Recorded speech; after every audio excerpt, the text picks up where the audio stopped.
안녕하세요. 개념이라곤 밥 말아먹은 어머님과 신우 때문에 이혼한 20대 여성입니다. 사람들이 왜 그런 말 하잖아요.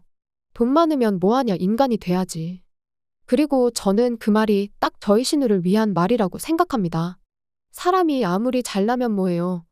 지 부모 알기를 개떡같이 알고 다른 사람 알기를 지 발톱의 때만도 못하게 하는데. 하긴 그 모양이니까 지가 저지른 일도 끝까지 남한테 떠넘기고 그런 거겠지만요. 아무튼 이런 개망나니 같은 집구석하고 제가 어쩌다 연을 맺게 된 거냐면 다 남편 때문이죠 뭐. 남편과 저는 떡집에서 만났어요. 저는 떡집 주인이었고 남편은 손님이었죠. 그리고 여담이지만 제가 20대의 이른 나이에 떡집을 운영하게 된 건 원래는 저희 어머니가 떡집을 운영하셨거든요. 그런데 하루는 저희 어머니께서 손목을 크게 다치시면서 얼떨결에 제가 도맡게 됐네요. 그런데 생각보다 제적성에 잘 맞아서 지금까지 하고 있고요.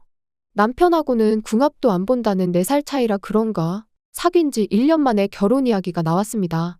그런데 제가 결혼한다고 하니 주변에서 이런저런 말들이 많대요. 아직 한참 어린데 뭐하러 벌써 가냐. 이 남자 저 남자 만나보고 해도 늦지 않는다. 그런데 그때는 콩깍지가 씌어도 단단히 씌어 있었는지 그런 말이 별로 귀에 들어오질 않았어요. 게다가 그 당시 저는 결혼을 미루고 이뤄야 할 만큼 큰 목표도 없었으니까요. 하지만 돌이켜 생각해보면 그럼에도 불구하고 저로 하여금 결혼을 망설이게 한 쎄한 일이 있었는데 그건 바로 남편의 누나, 신우였습니다.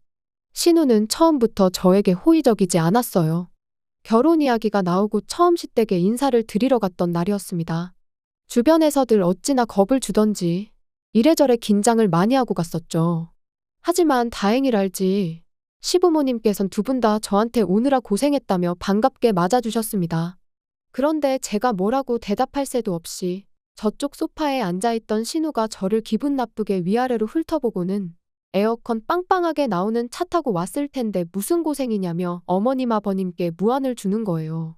그리고 당연히 저도 어찌나 무안하던지. 게다가 신우의 막말은 거기서 끝이 아니었습니다. 식사 후 다 같이 모여 앉아 커피를 마시며 이런저런 이야기를 나누고 있었는데 대뜸 저더러 진짜 말이 안 통한다더니 수준 차이가 이런 건가 하고는 혼자 피식 웃는 게 아니겠어요? 어이가 없었죠. 어떻게 사람을 면전에 두고 수준을 운운하나요? 물론 솔직히 말해서 신우 조건이 저에 비해 월등히 좋은 건 맞아요.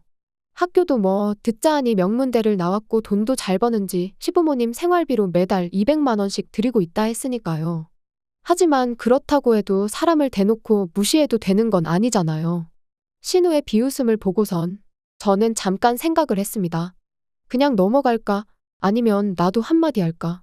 그런데 만약에 제가 그냥 넘어가면 왠지 앞으로도 신우가 저를 막대할 것 같은 거예요. 그래서 결국 저도 한마디 했습니다. 수준 차이라기보다는 세대 차이 아니겠냐고요. 그리고 제가 없는 말을 한 것도 아니었어요. 실제로 신우가 저보다 8살이나 많았으니까요. 아무튼 제가 그렇게 신우 말을 받아치기가 무섭게 집안의 공기가 말 그대로 얼어붙었습니다. 저희 남편은 물론이고 시부모님까지 신우 눈치를 살피느라 정신이 없었죠. 게다가 신우는 신우대로 저를 노려보고는 무식한 건 알았는데 싸가지도 없다면서 성질을 내더니 문을 쾅 닫고는 자기 방으로 들어가대요. 그리고 그날 저는 남편에게 헤어지자 했습니다. 벌써부터 선 넘는 신우도 신우지만 그런 신우한테 시부모님은 물론이고 당신마저 한마디도 못하는 걸 보니까 답이 없다 싶다고요. 그랬더니 남편은 원래 성격이 저 모양인 걸 이제 와서 어쩌겠냐며 계속해서 저한테 좀만 이해해달란 식이었습니다. 정말이지 너무 한심했어요. 그래서 나는 당신 하나만 보고 결혼을 결심했는데 지금 이런 모습을 보니 정말 실망스럽다고 다시 한번 헤어지자 했죠. 그랬더니 남편이 전에는 보여준 적 없는 말 그대로 절박한 얼굴을 하고는 알겠답니다. 자기가 무슨 수가 있어도 신우가 저한테 함부로 못하도록 확실히 해두겠다나요. 하지만 결론부터 말하자면 남편의 그 약속은 이뤄지지 못했습니다. 저희가 결혼한 직후 시댁 내 신우의 영향력이 더더욱 커져버렸거든요. 그래서 그때부턴 정말 시부모님이 신우 말이라면 꼼짝을 못하시는 상황이 되었죠. 그리고 그걸 실감한 건 결혼한 지 한 달 만에 찾아온 추석 때였습니다. 아시다시피 명절은 떡집 대목이에요. 특히 명절 전날과 당일 점심 무렵까지는 정말 물 한 모금 마실 틈도 없이 바쁜데 그도 그럴 것이 평소에는 떡을 안 먹는 사람들도 명절에는 기분이라도 내려고 떡을 사가니까요. 그런데 마침 또 저희 시댁은 제사를 안 지내거든요. 그래서 남편에게 알다시피 명절이 떡집 장사 대목이지 않냐. 그래서 말인데 명절 당일 점심까지는 일 좀 하다가 시댁에 가면 안 되겠냐 물었습니다. 그랬더니 다행히 남편이 흔쾌히 그러자대요. 원래 시댁은 명절에 음식 같은 것도 안 한다면서요. 그래서 남편에게 하나 더 부탁을 했습니다. 당신이 어머님께 전화해서 얘기 좀 잘해달라고 말이죠. 그리고 그렇게 부탁을 한 건 제 나름대로 합당한 이유라고 생각했지만 그래도 어머님한테 미운 털 박힐까 걱정이 됐거든요. 그리고 마침내 명절 당일 그날도 새벽부터 일어나 열심히 일을 하고 있었는데 신우한테 전화가 걸려왔습니다.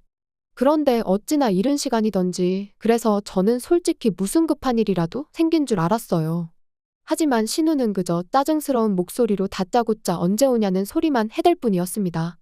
그리고 전 어머님께 못 들으셨냐 오늘 점심 장사까지 하고 간다고 대답했는데 신우가 저더러 미쳤냐대요. 어디서 배워먹은 버르장머리길래 명절 당일날 온다는 말을 그렇게 뻔뻔하게 하느냐고. 너 우리 집이 우습냐는 거예요.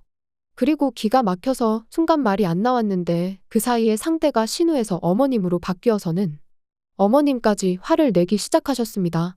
네 친정에서 그렇게 가르쳤냐 벌써부터 우리 집을 무시하냐. 분명히 남편이 어머님이랑 통화 잘했다고 했고 어머님이 허락하셨다고 했는데 왜 이러시나 싶은 게 어안이 벙벙하더라고요. 통화가 끝나기가 무섭게 그 길로 남편에게 쫓아갔습니다. 그리고 남편에게 좀 전까지 신우와 어머님이 저에게 퍼부은 막말을 들려줬지요. 그랬더니 남편이 정말 황당하단 표정으로 저를 보면서 오히려 왜 그러냐며 이유를 묻는 거예요. 그래서 낸들 알겠냐고 정말 짜증난다 했더니 자기가 좀 짚히는 구석이 있답니다. 그리고는 미안하다면서 집에 가면 알게 될 건데 너무 충격받지 말라나요? 그리고 그렇게 점심 장사를 마치고 시댁으로 향하는데 솔직히 기분이 너무 안 좋았어요. 친정 부모님하고는 내내 장사만 하고 정작 아침부터 밥 한 끼 제대로 먹지도 못했는데 정작 오라고 기다리는 것도 아니고 욕이나 하는 사람들을 보려고 가야 하는 제 신세가 참으로 서글프다 싶었죠. 그래서 가는 내내 차 안에서 눈물을 얼마나 쏟아냈는지. 그리고 그 서러운 마음이 다 가라앉기도 전에 시댁에 도착했는데 오느라 고생했다 뭐 그런 말은 고사하고 오히려 본체만 채 그냥 없는 사람 취급을 하더라고요. 그뿐인가요? 어머님은 아예 날 다세고 오지 그랬냐면서 비꼬기까지 하셨으니 올라오는 울분을 꾹꾹 누르며 싸간 음식을 하나씩 풀어놓기 시작했습니다. 어쨌든 처음 같이 보내는 명절이니 어떻게든 잘 버텨봐야지 그런 마음으로요. 그런데 그때 신우가 옆에 와선 힐끗 보더니 장사하고 남은 거 싸온 거냐면서 이상한 냄새가 난다고 호들갑을 떠는 거예요. 그리고 그 모습까지 보고 나니 솔직히 저도 더는 가만히 있을 수가 없었습니다. 그래서 저도 가져간 음식을 도로 치우면서 먹기 싫으면 안 먹으면 그만이지 왜 말을 그렇게 하냐고 쏘아붙였죠. 그랬더니 너 지금 나 가르치냐 네가 뭔데 나를 가르치냐. 혼자 아주 난리가 났더라고요. 그리고 저도 그때는 이러다 머리채 잡아도 난 모른다는 각오였는데 어디선가 어머님이 불이 나게 저희 둘 사이로 뛰어오셔서는 왜들 그러냐며 그만둬라 하시더니 제 손목만 잡아채시곤 얘기 좀 하자며 방으로 저를 끌고 들어가셨습니다. 그리고 제가 너무 억울하고 분해서 이 손 놓으시라고 하자마자 어머님께서 생각지도 못한 행동을 보이셨어요. 어머님이 방문을 잠그시더니 제 손을 양손으로 꼭 쥐시고는 미안하다 하셨거든요. 신우 성격이 별나서 그런 거니 저더러 좀 참으라고요. 그리고는 치사하고 더러워도 어쩌겠냐면서 집에 왔을 땐 그냥 신우 말이라면 내내하고 비위 좀 맞춰주라고. 그래야 당신이 편하다는데 이게 다 무슨 소린가 싶대요. 그리고 제가 상황 파악을 하느라 정신이 없던 와중에 어머님은 다시 큰 소리로 마치 밖에 있는 신우가 들으라는 듯이 너 왜 네 신우를 열받게 하냐며 저한테 호통을 치셨습니다. 말 그대로 생쇼를 하신 거지요. 그리고 그 멍청한 생쇼를 한 10분쯤 하고 나왔더니 신우가 실실 웃으면서 저를 쳐다보대요. 한 손엔 제가 가져온 떡을 들고서 말이죠. 그리고 이후로도 시댁에선 멍청한 생쇼가 번번이 반복되었고 그럴 때마다 정말 현타가 장난이 아니었어요. 하지만 어머님도 남편도 제가 그래야 가정의 평화가 유지된다 하니 참으로 기가 막힐 뿐이었습니다. 그리고 사실 저도 저지만 저는 어머님이 너무 불쌍하더라고요. 생활비 때문에 딸 눈치를 보느라 생쇼를 하시는 그 심정이 오죽할까 싶어서요. 그리고 아닌 게 아니라 어머님이 먼저 저에게 신우흉을 보는 일도 많았습니다. 딸이나 되니까 참고 살지. 정말 치사하고 더럽다면서 말이죠. 그리고 이제 와서 말이지만 어머님이 신우흉을 보실 때면 저는 마치 제가 어머님과 한편처럼 느껴졌고 그럴수록 신우는 더 얄밉게 보였거든요. 그런데 결국 세 사람 중 제일 멍청하고 한심한 사람은 저였어요. 어머님한테 결국 저는 딸인 신우와는 비할 수 없는 하찮은 존재나 다름없다는 걸 알게 되었으니까요. 제가 신우 말이라고 해도 고분고분 들어주지 않는다는 걸 알게 되신 시부모님께선 언젠가부터 시댁에 저를 자주 오게 하지 않으셨습니다. 그리고 저로서는 그런 시부모님의 조치가 무척 만족스러웠지요. 그런데 그날은 어째서인지 기니 할 이야기가 있어서 그러니 남편하고 주말에 내려오라며 연락을 해오셨더라고요. 그래서 토요일 아침 남편과 같이 시댁에 갔는데 해가 서쪽에서 뜬 것도 아니고 웬일로 신우가 현관문을 다 열어주면서 오느라 고생했다는 말을 하는 거예요. 게다가 그뿐만이 아니었습니다. 제가 평소처럼 부엌으로 향하니 아니라고 자기가 갖다 주겠다며 더더러 소파에 앉아서 쉬고 있으라나요? 사람이 죽을 때가 되면 하는 짓이 달라진다더니 어디가 아픈가 싶고 별 생각이 다 들었죠. 그리고 아니나 다를까. 어머님이 얘기 좀 하자시더니 다짜고짜 부탁할 게 있다며 이유불문하고 저희가 들어줬으면 좋겠다셨습니다. 그래서 도대체 무슨 일이시냐. 일단 말씀을 해보셔라 하니까 잠깐만 기다려라 하시더니 안방문을 두드리시며 나오라고 하시대요. 그리고 그렇게 안방에서 나온 건 5살 정도 돼 보이는 신우랑 저희 남편을 쏙 빼닮은 어린 남자아이였어요.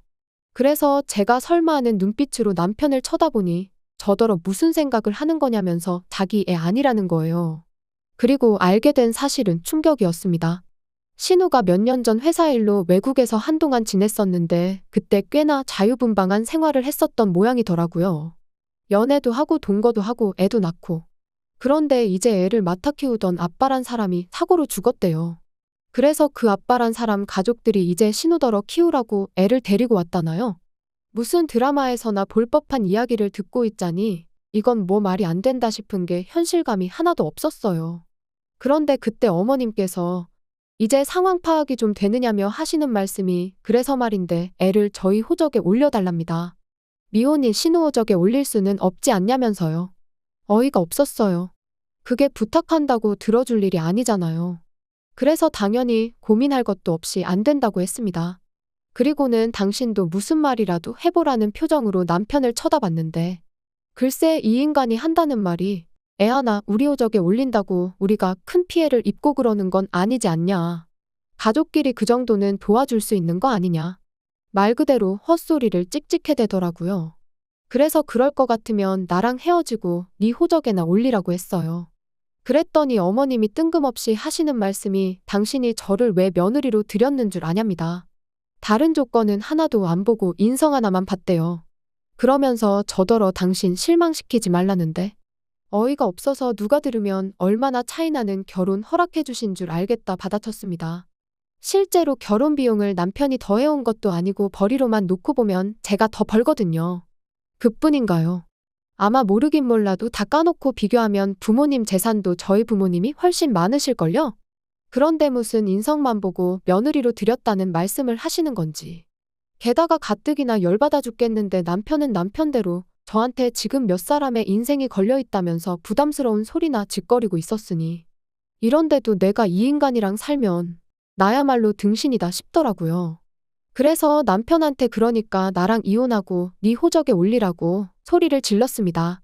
그랬더니 이제 어머님까지 너가 뭐 얼마나 대단해서 우리가 너한테 지금 절절매는 줄 아냐면서 그러래요. 이혼하라고요. 그래서 저도 뭐 뒤도 안 돌아보고 제 가방하고 차키만 챙겨서 나왔는데 남편이 불이 나게 쫓아나와서는 정말 왜 이렇게 일을 크게 만드냐면서 호적에 올리라는 거지 대신 키워주라는 것도 아닌데 너무 예민하게 굴지 말라는 거예요. 어이가 없었죠. 그래서 됐다고 너랑 더는 말 한마디도 섞고 싶지 않으니 이 손 놓으라고 했습니다. 그리고는 가서 네 누나가 싸질러 놓은 똥이나 치우면서 살라니까 지도 더는 할 말이 없는지 아무 말도 안 하고 입술만 잘근잘근 깨물더라고요. 그리고 결국 며칠 뒤 남편에게 다시 연락이 와서는 정말 이혼밖에 방법이 없겠냐대요. 자기가 그렇다고 누나랑 엄마를 버릴 수는 없지 않냐면서요. 남편다운 말이었어요. 그래서 결국 이혼했습니다. 협의 이혼이라 생각보다 일은 쉽게 진행됐지요. 그리고 남편이 나름대로 그간 자기 누나랑 엄마 때문에 제가 마음고생한 건 알고 있었다면서 미안하다더니 재산 분할할 때 양보를 좀 하더라고요. 물론 같이 산 세월도 얼마 안 되고 그래서 공동재산이랄 것도 많이 없긴 했지만요. 그리고 마지막 만났을 때 하는 말이 애는 시부모님 호적에 올리기로 했답니다. 그래서 저도 모르게 그게 정말 되냐고 물었거든요. 그랬더니 잘난지 누나가 어디서 방법을 알아왔다나요. 아무튼 그래서 이혼도 했고 지금은 떡집이래만 말 그대로 올인 중입니다. 지나간 시간을 생각하면 처음부터 결혼을 하지 말았어야 한다는 후회도 들지만 이제와 후회한들 저한테 득될 것도 없고 그래서 인생 공부했다 생각하고 정신승리 중이에요. 어떻게 마무리해야 하나 싶은데 아무튼 하루하루 또 최선을 다해 살다 보면 좋은 날이 오지 않을까요?